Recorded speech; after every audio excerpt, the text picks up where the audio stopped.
Hello and welcome to Visions of War with me, Kingsley Glover. Now, as you can see, we're not in our usual place today. We're in an enormous hangar because we are at the Bovingdon Tank Museum down in Dorset, and we're here for Tiger Day. Now, you may have heard me mention Tiger Day once or twice before. It's one of the largest events in the Tank Museum calendar, and literally thousands of people from all over the world descend upon Bovingdon in Dorset to come and have a look at some tanks. And of course, you can see a few of them behind me, and if you are very eagle-eyed and peer right down to the end of the hangar, you'll be able to see the Tiger 131, which I've been waxing lyrical about in a few episodes, and we're going to be seeing more of Tiger 131 rocketing around some fields later on.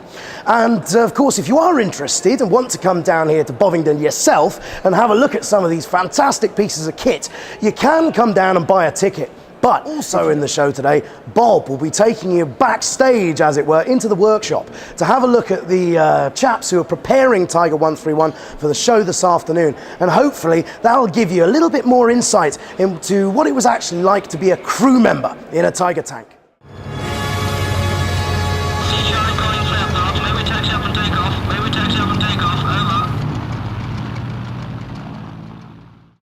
Now, if you've never heard of a Tiger tank before, well, clearly you've been living in a cave. But if you haven't, here is a little bit of background for you on the Tiger tank.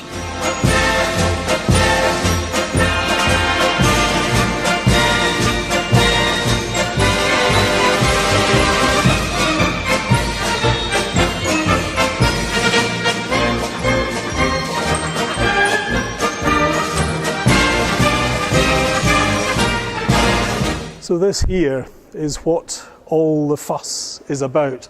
This is Tiger 131, one of the last surviving examples of the Tiger 1 in the world. And what's particularly unique about this specimen is that it actually runs. And every year here at the Tank Museum, Tiger 131 is put through its paces, and around 3,000 visitors turn up to see the tank in action.